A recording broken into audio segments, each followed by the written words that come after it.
Hello guys, I hope all of you are doing well. Myself, Dr. Ranjan, your pharmacology faculty at Marrow. Today guys, we're going to discuss the recently asked NEET-PG MCQs of pharmacology, the recall MCQs, right? Now those guys who have given the exam and are watching this video, you'll find some silly mistakes throughout the paper in any subject. And remember, don't take it into your heart. It's a part and parcel of the job. And everybody does it. I did it. You did it. Your juniors will do it. So it happens with all of us, right? For those students who are watching it and they are due to appear the next NEET-PG in 2026, learn how MCQs have been asked, how the MCQs are asked in any exam. Most of the MCQs are easy to moderate types. You'll find some 10% MCQs are on the difficult side, but we need not chase those difficult MCQs. Our rank deciding MCQs are those 90% MCQs, which are easy to moderate ones, right?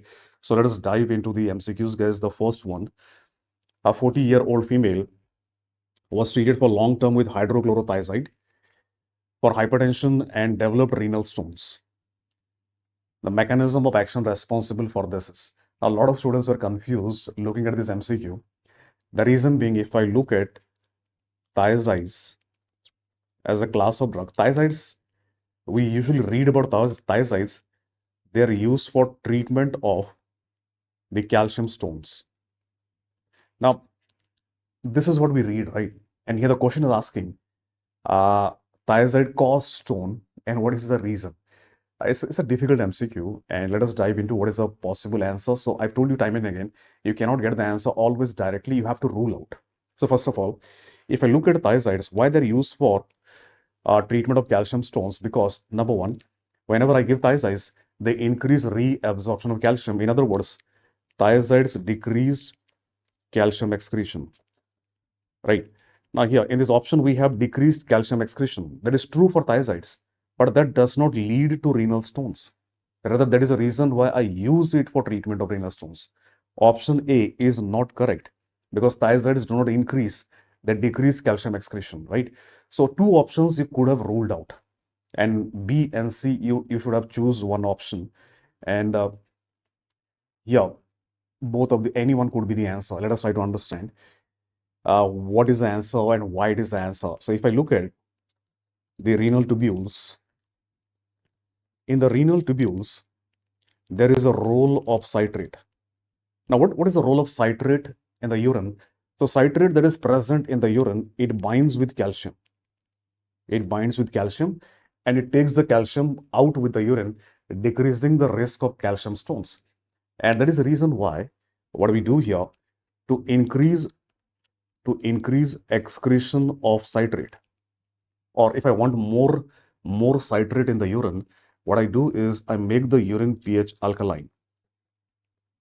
So I alkaline the urine pH, and to alkaline the urine pH, we use either potassium citrate or potassium bicarbonate. So potassium citrate and bicarbonate are used to alkaline the urine. And in alkaline urine, there would be more citrate because alkaline urine prevents reabsorption of citrate. So more citrate in the urine binds to calcium and that increases the excretion of calcium. So I do use thiazides for renal stones, calcium stones. Frequently, I combine citrate when there is lesser citrate in the urine. Now, why thiazides will cause renal stones? Let us try to understand. So try to understand this. If I give thiazides, what thiazides do to the urine? Thiazides, all of you know, they will cause sodium loss in the DCT, and that sodium will go to the collecting duct where it will cause loss of protons. So thiazides will increase protons in the urine and they will make the urine acidic. And when there is acidic pH of the urine, there would be decreased excretion of citrate. Because I told you, to increase the excretion, the pH must be alkaline. And this decreased excretion of citrate can lead to formation of renal stones. So the drug of choice for treatment of calciuric renal stones, hypercalciuric renal stones, is thiazide. But along that, I have to monitor the levels of citrate. If the patient is low on citrate, whenever I give thiazide, I have to correct the levels of citrate by giving either potassium citrate or potassium bicarbonate. So going back to the MCQ here, my answer is a decreased citrate secretion. Thiazides, they will decrease citrate secretion, and that is the reason why, because of increased reabsorption, they can increase the risk of renal stones. I follow the levels of citrate. It is a difficult MCQ. You would have ruled out two options, obviously. That makes things a little bit easier, and you would have gone for B or C. If you're wrong, it is okay. These difficult MCQs are not rank deciding MCQs. Remember that. All right, benralizumab was given for treatment of asthma in patient. What does this drug act on? We have discussed this drug benralizumab, and if you remember, in the section of bronchial asthma, I've discussed about something called as eosinophilic asthma. Now, eosinophilic asthma, there are two interleukins which are culprits. Two interleukins which are culprits are interleukin 4, or let me discuss interleukin 5 this side, interleukin 5 and interleukin 4. So usually what I do is I block interleukin 5 by giving drugs like racilizumab and mepolizumab. Whereas I give an interleukin 4 blocker, the drug is called as dupilumab. It is a blocker of interleukin 4. But where is benralizumab?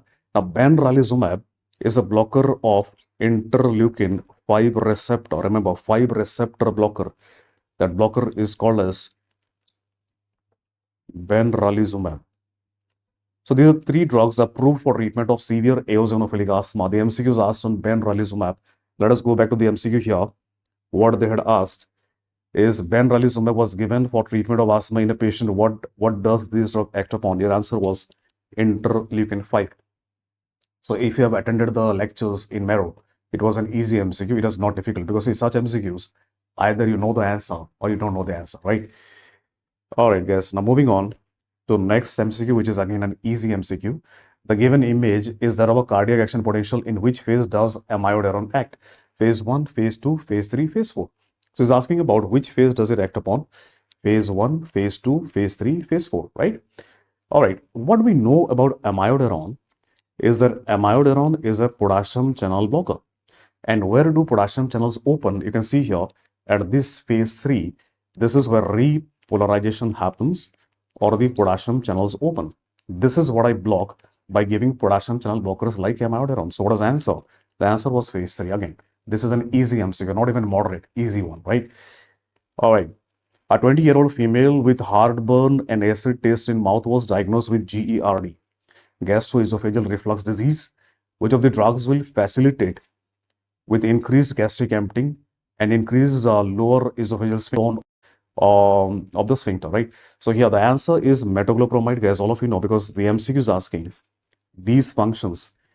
They're asking which of the following drug is a prokinetic. Indirectly, that is what they're asking. And whenever I talk about prokinetic, there are two classes of drugs. These are either D2 blockers or 5-HT4 agonists, right? So here, they've asked an MCQ about D2 blocker, that is metoclopramide, and another drug we have domperidone. 5-HT4 agonists, we have drugs like mosapride, prucalopride, right? Now, the other drugs, omeprazole is a proton pump inhibitor. Vonoprazan, it is a potassium competitive acid blocker, PCAB, potassium competitive acid blocker, and sodium alginate. It is used along with antacids. It is used along with antacids. So you have antacids where there is sodium alginate. It is spiked with sodium alginate, and these antacids are specifically used for GERD. But the sodium alginate has nothing to do with the sphincter of the tone or gastric emptying, right? What an alginate does is alginate.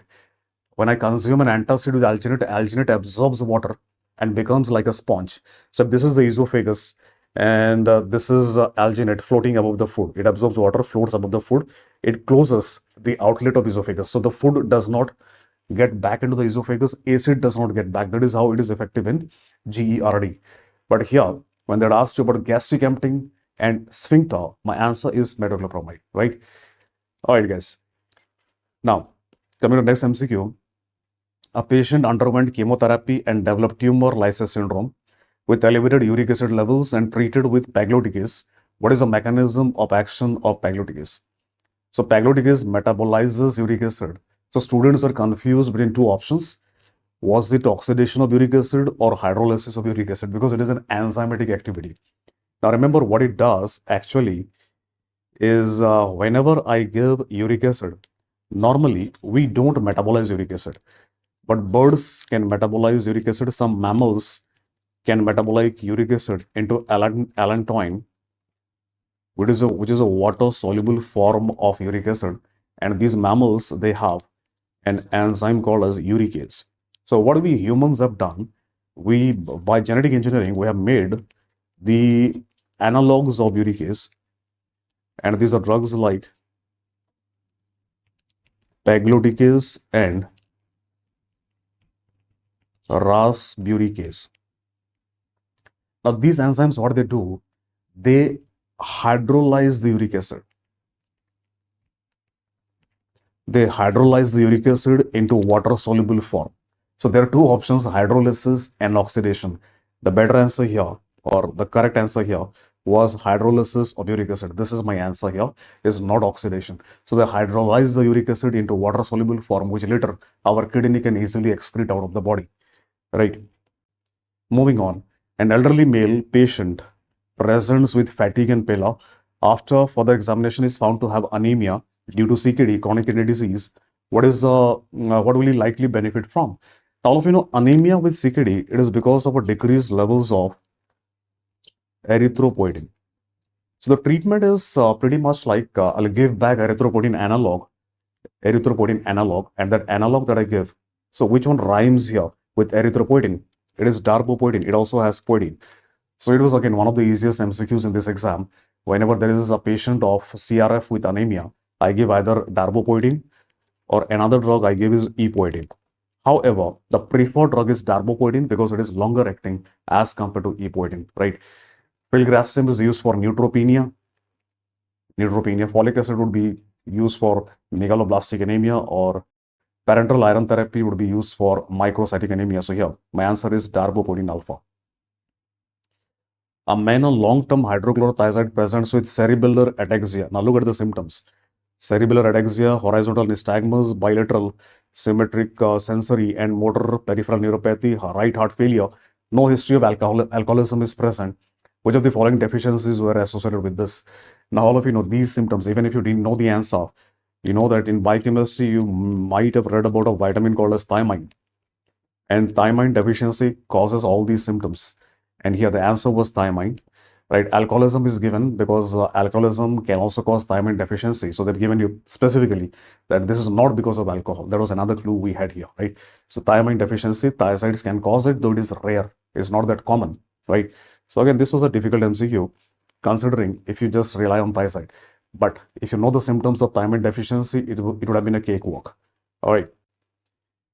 A P1L1 mother with BMI of 34 or 35 diagnosed with preeclampsia underwent LSCS. What is the ideal agent for prophylaxis postpartum venous thromboembolism? So DVT or venous thromboembolism prophylaxis, all of you remember, we use anticoagulants. We don't use antiaggregants, anticoagulants. So clopidogrel and aspirin are out. So my answer would be either LMWH or warfarin. But which one should I choose? First of all, let me tell you about warfarin, that in acute setting to prevent thrombosis, I never use warfarin. Why? Because when I start warfarin, the vitamin K levels, active form of vitamin K, will decrease. That would decrease factors 2, 7, 9, and 10. Only then you can expect the effect of warfarin, and this takes around 5 days. Around 5 days, right? And in these 5 days, in some patients, in these 5 days, there can be a rapid decline in protein C and S, and that can cause paradoxical thrombosis. So in the first 5 days of starting warfarin, forget about anticoagulant effect. I can rather have thrombosis. And that is the reason why in acute setting, if I want to prevent, I never use warfarin for prevention of thrombosis in acute setting. So if I use warfarin, I can use, for example, if I use warfarin, suppose I want to use warfarin, and in that case, what I do is I always start LMWH as well, right? So I'll start the warfarin LMWH, then I'll continue for 5 days. 5 days LMWH, right? After that, I'll continue only warfarin. And this 5 days is also known as a heparin bridge. A heparin bridge. So why do I use LMWH for the first 5 days? It is because warfarin in the 5 days would result in thrombosis. So I can never start the patient only on warfarin. So I go back to the MCQ. My answer will not be warfarin, guys. It is rather LMWH. So I would understood the concept here. All right. Moving on to the next MCQ. General anesthetic sevoflurane and succinylcholine was administered to a patient undergoing abdominal surgery. Post-operatively, patient developed persistent muscle contraction, hyperthermia, and tachycardia. Which of the following drug is life-saving in this situation? So what the patient has developed is a condition called as malignant hyperthermia. Malignant hyperthermia. And remember, malignant hyperthermia, most common cause is succinylcholine. It can also be seen with lidocaine or halothane, but most common is succinylcholine because it is most commonly used among these three drugs. Now, whenever there is malignant hyperthermia, my drug of choice is dantrolene, which acts by blocking RYR or ryanodine receptor. When I block ryanodine receptor, it decreases release of calcium from the sarcoplasmic reticulum. That decreases muscle contraction and decreases ATP depletion, decreasing heat energy formation. That is how it is effective, not only in malignant hyperthermia, but also neuroleptic malignant syndrome, right? So it is an easy MCQ, it's a PYQ. A schizophrenic patient responding well to haloperidol for the past 2 years presented with orofacial dyskinesia, coriform tick-like movements, and possible dystonia. What is the probable diagnosis and treatment? Now, if you see here, there is orofacial dyskinesia like lip smacking or ocular movements, or there is eye blinking or protrusion of tongue, intermittent. This is a part of tardive dyskinesia. So the diagnosis is tardive dyskinesia. And what would be the treatment for tardive dyskinesia? See, the cause of tardive dyskinesia is D2 upregulation. D2 upregulation means what? Whenever I block D2 receptor for a long period of time, the number of D2 receptors would increase. That is called as D2 upregulation. So if the cause is an increased number of D2 receptor, the treatment is simple: decrease the levels of dopamine. And to decrease the levels of dopamine, I inhibit a protein present in the vesicle called as VMAT2. By inhibiting VMAT2 in the vesicle, I decrease release of dopamine.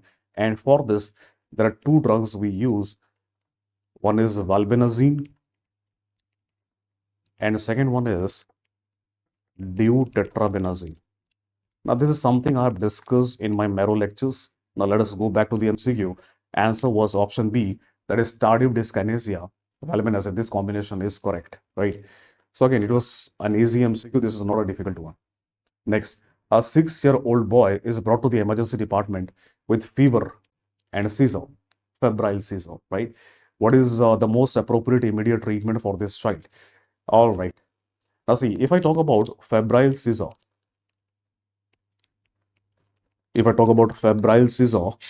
then what is the treatment? Let us try to understand. Number one, the patient was brought to the hospital. And once the patient is in the hospital, I'd put a cannula in the baby. And by IV route, I would give either of these drugs. I'll give either lorazepam or either I'll give diazepam. So any one of these two options I'm going to give, right? If IV route is not possible, I can go for intraosseous route. But if the baby is at home and suppose the baby develops seizure, for that seizure, I have two options. I can give rectal diazepam, and in today's day, I have another option, intranasal midazolam. I have both these options, right? But if I'll tell you about the current scenario, any parent, you will tell to choose one between both. Most parents, they go for intranasal midazolam. It is more convenient, less gross as compared to rectal diazepam, right? So here, they asked us about hospital. The baby brought to the hospital. What I'm going to give? IV diazepam was the answer. Let us go back. What I'm going to give here? Diazepam, not valproate, ethosuximide, phenytoin, or fosphenytoin, right? Next. A patient with hypertension episodes with MRI abdomen showing suprarenal mass is planned for surgery. 24 hours urine showing metanephrin's levels elevated, what drug will be given pre-operatively and also intraoperatively? Now, many students were confused with this drug. What should be the answer? Let me tell you. All right. See, this is a case of Pheochromocytoma, and whenever there is a case of Pheochromocytoma, I have, the final management is surgical management until and unless it is malignant. So, surgical treatment. All right, this is my day of surgery. Now, before surgery, what I do is, this is my day of surgery day, right? All right, suppose my surgery day is this. 7 days before the surgery, I start the patient on an alpha blocker, and that alpha blocker is oral phenoxybenzamine. Alpha blocker is oral phenoxybenzamine. And 2 days before the surgery, I start the patient on an oral beta blocker. Right? On the day of surgery, if BP increases intraoperatively, here I use a IV drug called as phentolamine. So this is the standard management of pheochromocytoma surgery. Pre-operatively, I give phenoxybenzamine plus beta blocker. Intraoperatively, if BP increases, I use phentolamine. But if I look at the MCQ, there is no answer here because phenoxybenzamine cannot be given. Asmolol is an IV drug. I can use it intraoperatively, not pre-operatively. Clonidine is never used. So either you could have ruled out and got the answer as nicardipine, or let me tell you, calcium channel blockers are alternatives to alpha blockers. So here, an alternative would be oral nicardipine before surgery, 7 days. And here, my alternative would be IV nicardipine. But it is an alternative drug. It is not the main drug that we use. So if I go back to the MCQ, nicardipine, it can be given the oral and IV route. Pre-operatively, nicardipine oral. Intraoperative, if required, IV nicardipine, right? All right, guys. Next, a patient presented with chest discomfort and palpitations. ECG shows PSVD. What is the drug used for prophylaxis of this condition? Now, the word prophylaxis is important because a lot of you guys, you jumped to adenosine looking at PSVD. Now, this is not the answer. Adenosine is used for treatment, never for prophylaxis. So, first of all, you do understand, if I'm gonna use a drug for prophylaxis, it has to be an oral drug. If I know this much, I could have ruled out IV esmolol and IV adenosine. I'm never gonna use IV drugs. So, oral drugs, verapamil and phenytoin. Now, out of these two, one is the answer. Phenytoin would never be the answer. Why? Because I've read about this in Marrow. The only use of phenytoin is for digoxin-induced ventricular tachycardia. That's it. Never for SVT. So, phenytoin is, I've taught you this, it is never effective for treatment of atrial arrhythmia. This we have discussed. Phenytoin class 1B, sodium channel blocker. So, what is left is oral verapamil. So, prophylaxis, I've taught you this. If you guys remember, I've taught you ABCD. Adenosine beta blocker, calcium channel blocker, digoxin. Out of these, I told you that B, C, D, these are oral drugs. A, B, C are IV drugs. Out of these, B and C, beta blocker, calcium channel blockers, these are the drug of choice for prophylaxis. For prophylaxis, I should prefer an oral beta blocker. Since I don't have an oral beta blocker in the option, my second best answer would be an oral calcium channel blocker, right? So here answer is oral verapamil, right?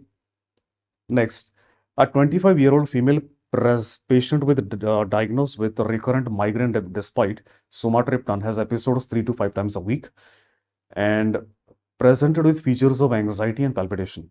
There is no clinical neck swelling, no history of coronary artery disease. However, there is a family history of coronary heart disease. She reports experiencing chest tightness after taking the medication. Now try to understand, this line is important. What is the most appropriate agent to add for migraine prophylaxis? Right? Students here, see, these two are not the answer because both these drugs, they produce vasoconstriction and we never use them for prophylaxis. They're used only for treatment. Students were confused between topiramate and propranolol. So all of us know that propranolol is the drug of choice. Topiramate is an alternative. And here, lot of students went for topiramate thinking that chest tightness is a sign of bronchial asthma. No, it is not bronchial asthma. The patient took the medication and that caused chest tightness. The medication is sumatriptan, and all of you know sumatriptan is a vasoconstrictor and it can cause coronary artery spasm. That coronary vasoconstriction is responsible for the chest tightness.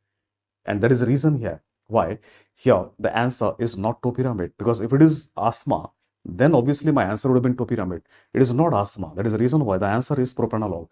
Moreover, here the patient has anxiety and palpitation, which can be taken care by propranolol as well, right? So the better answer here is propranolol, guys, right? Okay, a 68-year-old male with type 2 diabetes, HbA1c is beyond control, 8.2%, being evaluated. He has CHF with an ejection fraction of 35%, is currently taking metformin and glargine insulin.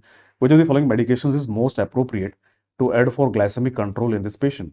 Pioglitazone, sitagliptin, empagliflozin, glibenclamide. Remember, the only drug that is beneficial in chronic CHF is SGLT2 blocker, empagliflozin, because empagliflozin is an SGLT2 blocker which will increase excretion of sodium and water in the urine from the body.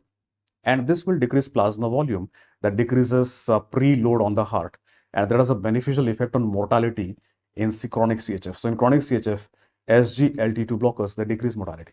So only diabetic drug which is a mortality benefit in chronic CHF is SGLT2 blockers like empagliflozin. It's a repeat MCQ, an easy one, right? It has been asked. Now guys, coming to the last MCQ in today's session.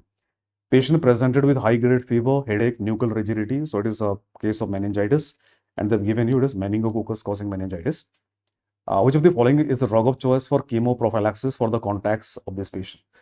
Now see, meningococcal meningitis contact, 3 drugs can be used. Rifampicin. But the problem with rifampicin is in most part of the world, meningococcus has developed resistance. It is no longer the drug of choice. Second, the preferred drug or the drug of choice is ciprofloxacin. So a tablet of oral ciprofloxacin is given to each one, which is a contact. 1 tablet, my job is done. I can also use, number 3, I can also use ceftriaxone. But all of you know, it is not an oral drug. It is a parenteral drug, though ceftriaxone is the best drug in contacts. But I have to be practical. A parenteral drug is not the solution to inject everyone who comes in contact. So if the drug of choice is ciprofloxacin, that would have been my best possible answer. But unfortunately, it is not in the option. So I'll go here for whatever is in the option, that is rifampicin. So sometimes it is not about the best answer or the right answer. It is about the best possible answer. In this case, it is rifampicin. So guys, these are the MCQs which we discussed, recently asked in the NEET-PG 2025. Now I've seen 90% of the MCQs are moderate to easy ones. The 10% which are the difficult ones, these are not the rank deciding MCQs. Even though they were difficult, you could have ruled out and you would be stuck in 2 options. And we know that this happens with a lot of MCQs in the exam. And we need to learn while solving the Q bank how to choose one option which is correct. Now, while choosing one option from those 2, you'll go wrong in some, which you might think that these are silly mistakes, but it happens with all of us, and it is okay, guys. So guys, all the best to all the students who have given the NEET-PG 2025, and may all of you deserving candidates get your rank of choice, branch of choice, place of choice, whatever you desire in life, guys. That's all from my side. Take care. Bye-bye.